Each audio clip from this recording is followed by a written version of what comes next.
என்னுடைய பெயர் சரஸ்வதி. என்னுடைய ஊராட்சியின் பெயர் பழங்கூர். எங்களுடைய குழுவின் பெயர் சக்தி மகளிர் சுய உதவிக்குழு. குழு ஆரம்பித்த நாள் 28/4/2008. வங்கி கணக்கு துவங்கிய நாள் 2/5/2008. நான் முதலில் உறுப்பினராக சேர்ந்தேன். அதன் பிறகு 2012 ஊக்குநராக இருந்தேன் மற்றும் ஊராட்சி அளவிலான கூட்டமைப்பில் 2017 ஈசி மெம்பராக இருந்தேன். அடுத்தது 2020 இப்பொழுது ஊராட்சி அளவிலான கூட்டமைப்பில் செயலாளராக உள்ளேன். அடுத்தது நான் வந்து பிஎல்எஃப்பில் செயலராக ஆன பிறகு ஆகிறதுக்கு முன்னாடி 6 குழு தான் இருந்தது. மகளிர் சுய உதவிக்குழு 6. இப்பொழுது 25 மகளிர் சுய உதவிக்குழு உருவாக்கி உள்ளேன். அடுத்தபடியாக முதியோர் குழு 4 குழு. கணபதி 1, கபிலர், அள்ளி முதியோர் குழு. அடுத்தது நிலா முதியோர் குழு. 4 குழு முதியோர் குழு ஆரம்பிச்சுக்கிட்டு இருக்கேன். அடுத்தபடியாக பெரிய சாதனை முதியோர் குழு வச்சு கூட்டம் நடத்துறதுக்குள்ள போதும் ஆகிடும். அடுத்தது உளுந்து உற்பத்தி குழு, அது 1. அடுத்தபடியாக கரும்பு பருவட் சீவல் 1. இப்போ சமீபத்தில் மேடம் வந்து ஜாயின் பண்ண பிறகு அந்த குழு வந்து ஆரம்பிச்சிருக்காங்க. அடுத்தபடியாக என்னுடைய குழு வளர்ச்சியில் ஐசிசி பேங்க்கில் 10 முறை லோன் வாங்கி கொடுத்துருக்குறேன். கூட்டுறவு சொசைட்டியில் 4 முறை இப்போ கொரோனா டைமில் ஒரு லோன் வாங்கி கொடுத்துருவோம் 1 லட்சம். அது ஃபஸ்ட் டைமாக 60,000 சுயநிதி வாங்கினேன். அதன் பிறகு 1 லட்சம் நேரடி கடன் வாங்கினேன். 3வது முறையாக 1 லட்சம் வந்து கொரோனா டைமில் COVID-19 அந்த கடன் கிடச்சிது. அதில் எங்களுக்கு தள்ளுபடி ஒரு நபருக்கு 3,000 தள்ளுபடி ஆச்சு. கடைசியாக 10 லட்சம் நேரடி கடன் வாங்கினேன். இதனுடைய விளைவாக நாங்கள் குழு நல்ல முறையில் ரன் பண்ணதால் எனக்கு 13/6/2025 மணி மேலே விருதும் கிடைப்பட்டுவாங்க. எனக்கு குழு மெம்பருக்கும் எங்கள் பிஎல்எஃப்பில் உள்ள அனைவரும் சார்பாக எனக்கு எங்கள் குழுவுக்கு இந்த மணி மேகலை விருது கிடைத்து அனைவருக்கும் நன்றி தெரிவிக்கிறேன். தேங்க்யூ. அமைதிமா சொல்லுங்கள். நீங்கள் யார், உங்கள் பேர்?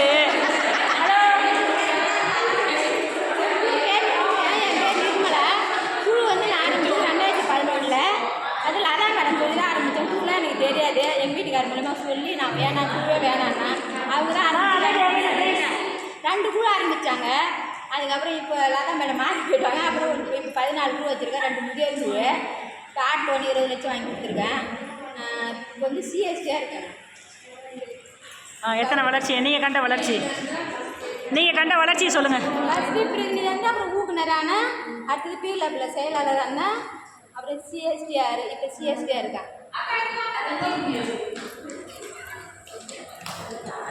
ஏங்க அந்த பக்கம் செவரு ஓடிலாம் ஒழிய முடியாது. இங்கே நின்று பேசுங்க.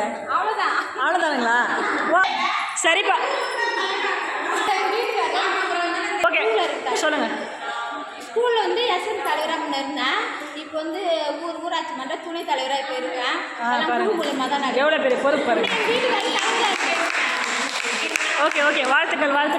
எல்லாருமே சிறப்பாக பண்ணுங்கள். இது எல்லாமே நம்ம சுய உதவி குழுவில் ஜாயின் பண்ணதுக்காக வந்த வளர்ச்சி தான். சரிங்களா? சுமதி, நான் பொன்னியந்தல் பஞ்சாயத்து. இப்போ வந்து நான் வந்து ஃபஸ்ட்டு வந்து நான் ஒரு குழுவில் மெம்பராக இருந்தேன். அதாவது மருதன்ற குழுவில் மெம்பராக இருந்தேன். அப்போ வருஷம் வந்துட்டு பார்த்தீங்கன்னா 18 வந்து நான் ஏசி மெம்பராக தான் இருந்தேன் அந்த குழுவில். நான் அதுக்கப்புறம் அதுலேருந்து வெளியே வந்து ஒரு குழு தொடங்கி அந்த குழுவுக்கு ஒரு ஊக்குனராக இருந்தேன். ஊக்குனராக இருக்கும் பொழுது பிஎல்எஃப்பில் வந்து எங்கள் ஊரில் வந்து ஒரு குழு தான் இருந்தது. அதனால் அதுலேருந்து வெளியே வந்து ஒரு குழு ஆரம்பித்து பிஎல்எஃப் வந்து இப்போ 2 குழு வச்சு ஓடிட்டு இருந்தது. அது அந்தமாரி போகக்கூடாது அப்படின்னு வந்து லதா மேடம் வந்து சொல்லிவிட்டு நீங்கள் வந்து வெளியே வந்து குழு ஆரம்பிங்க அப்படின்னு சொன்னாங்க. அதனால் நாங்கள் அதுலேருந்து வெளியே வந்து ஒரு குழு ஆரம்பித்து நான் பிஎல்எஃப்பில் செயலாளராக ஆனேன். அதுக்கப்புறம் நான் செயலாளராக ஆனதுக்கப்புறம் எங்கள் ஊரில் இப்போ 10 குழு ஆரம்பிச்சிருக்கேன். நான் அது 10 குழு ஆரம்பிச்சிருக்கேன். இதில் வந்து செயல்படாமல் இருந்த குழுவை நான் செயல்பட வச்சுருக்கேன். பல்க் லோன்லாம் வாங்கி கொடுத்துருக்கேன். 19 லட்சம் பல்க் லோன் வாங்கி கொடுத்தேன். அது என்னால் மேற்படி போயிட்டு நிறைய அச்சீவ்மெண்ட் பண்ண முடியலை. ஏன்னா வாங்கினேன். அதனால் அதில் கொஞ்சம் டிலேவாக பின்னாடி இருக்கேன். நான் நெக்ஸ்ட்டு வந்துட்டு இப்போ சிஎஸ்டியாக இருக்கேன். பிஎல்எஃப்பில் செயலாளராக இருக்கேன். அடுத்து சிஎஸ்டியாக வந்திருக்கேன். சிஎஸ்சியாக வந்து குழுக்களுக்கான சேவைகளை செஞ்சிட்ருக்கேன். பயிற்சிகள் தந்துட்டுருக்கேன். இதுக்கு வாய்ப்பு தந்த அனைவருக்கும் வணக்கம். எல்லோரும் கவனிங்க. இப்போ பார்க்குறீங்க இல்லையா, இப்போ பார்க்குறீங்களா ஒரு ஷேப்பு, இது உங்கள் கண்ணுக்கு எப்படி தெரியுது? ஸ்டார் மாதிரி இருக்குது. வேறு வேறு எப்படி இருக்குது? 2 சர்க்கிள் மாதிரி இருக்குது. பின்னாடி ஒரு சர்க்கிள், முன்னாடி ஒரு சர்க்கிளா? ஓகே. வேறு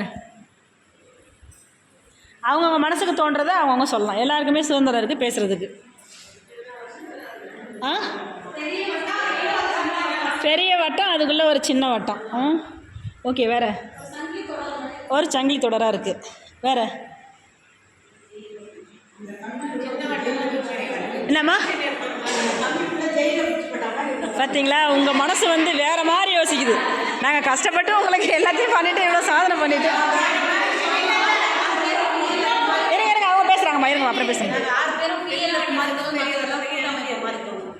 பிஎல்எஃப்னா என்ன கூட்டமைப்புனா என்ன? நீங்கள் வட்டார அலுவலகம் கூட்டமைப்பா? Okay, super. அப்புறம் அவங்களுடைய கருத்து, ஏன்னா அவங்க செயலாளர் இல்லையா, அவங்க இடத்துல தான் அவங்க சொல்லிட்டாங்க. நீங்கள் சொல்லுங்கம்மா. ஒன்றோட ஒன்று தொடர்பில் இருக்குது. எல்லா வட்டமும் இணைஞ்சிருக்கு. ஓகே. நீங்கள் சொல்கிற எல்லா கான்செப்ட்டுமே இதுக்குள்ளே இருக்குது. அந்த அம்மா சொன்னது மட்டும் கிடையாது. தமாசுக்கெலாம் இங்கே சொல்லக்கூடாது. இங்கே சீரியஸாக போயிட்டுருக்கு கிளாஸு. சரிங்களா? அதாவது நம்ம சொன்ன எல்லா விஷயங்களுமே இதுக்குள்ளே இருக்குது. அவங்கள பார்க்குற பார்வையில் இருக்குது இல்லையா? சின்ன வட்டம் சொல்கிறதும், பெரிய வட்டம் சொல்கிறதும், பிஎல்எஃப்ங்கிறதும், பின்னாடி இருக்குங்களாம் பிஎல்எஃப்ங்கிறதும், எல்லோரும் ஒன்றா இணைஞ்சிருக்கோன்றதும், வளர்ச்சி அடைஞ்சிருக்கிறோன்றதும் நம்மளுடைய பார்வை. ஆனால் இங்கே நீங்கள் ஒரு 50 பேர் இருப்பீங்க. இந்த இடத்துல பார்த்தீங்கன்னா உங்களுடைய வளர்ச்சியை ஒரு துண்டுச்சீட்டில் ஒரு 1/2 அடி நூலில் கொடுத்து நம்ம துண்டுச்சீட்டில் எழுத சொல்லி 1/2 அடி நூல் கொடுத்து ஜாயின் பண்ண சொல்லியிருந்தோம். சரியா? அதை ஜாயின் பண்ணதுக்கு உங்கள் எல்லாருடைய வளர்ச்சியுமே பார்த்தீங்கன்னா இங்கே ஒரு அழகாக இருக்குது, சின்ன வட்டமாக இருக்குது, ஒரு சின்ன அமைப்பாக இருக்குது, அதை சுற்றி ஒரு பெரிய அமைப்பு இருக்குது, பாதுகாப்பாக இருக்குது, எல்லோரும் லிங்கில் இருக்கீங்க, இவ்வளோ விஷயங்கள் சொல்கிறீங்க. சரிங்களா? இது நம்மளுடைய வளர்ச்சி. யாருடைய வளர்ச்சி? சுய உதவி குழுவில் சேர்ந்த பிறகு இருக்கக்கூடிய நீங்கள் இந்த 50 நபர்கள் இருக்கீங்க. இந்த 50 பேரோட வளர்ச்சி இந்த அளவுக்கு இருக்குது இல்லையா? அப்போ இந்த பிளாக்ல ஒரு ஊரில் எடுங்க, இந்த பிளாக்ல எடுங்க, ஒரு 1000 பேர் இருப்பாங்க குழுவில்னா, ஒரு 10,000 பேர் இருக்காங்க குழுவில்னா, இப்போ அவங்களுடைய வளர்ச்சி எந்த அளவுக்கு இருக்குன்றதை யோசிச்சு பாருங்கள். இது எல்லாமே பார்த்தீங்கன்னா நம்ம சுய உதவி குழுவில் ஜாயின் பண்ணதுக்கப்புறம் பெண்களுக்கு கிடைக்கப்பட்ட அங்கீகாரம், அவங்களுடைய வளர்ச்சி. சரிங்களா? இப்போ இந்த மாதிரி ஒவ்வொருத்தவங்களுடைய வளர்ச்சி யார் இணையாமல் இருக்காங்களோ, குழுக்களில் இணையாமல் இருக்காங்களோ, அவங்கெல்லாம் மறுபடியும் குழுவில் இணைச்சி நமக்கு எதாவது டார்கெட் கொடுத்தாங்கன்னா, இத்தனை குழு ஃபார்ம் பண்ணணும் அப்படின்னு சொல்லிட்டு நமக்கு டார்கெட் கொடுத்தாங்கன்னா, அந்த டார்கெட் அச்சீவ்மெண்ட் பண்ணுறது உங்கள் எல்லாருடைய கையிலையும் இருக்குது. நீங்கள் எப்படி இப்போ வளர்ச்சி அடைஞ்சு ஒரு ஸ்டெப்லேருந்து 2 ஸ்டெப், 2லேருந்து 3 வந்திருக்கீங்களோ, அந்த மாதிரி எல்லாரையும் ஊரில் இருக்கிற ஏழை மக்களை எல்லாரையும் வளர்ச்சி பாதையில் கொண்டு செல்ல வேண்டியது உங்கள் எல்லாரோட கடமை. ஓகேங்களா? ஓகே, நெக்ஸ்ட் கிளாஸ் போயிடலாம். தேங்க்யூ. ஒத்துழைப்பு கொடுத்த எல்லாருக்கும் நன்றி.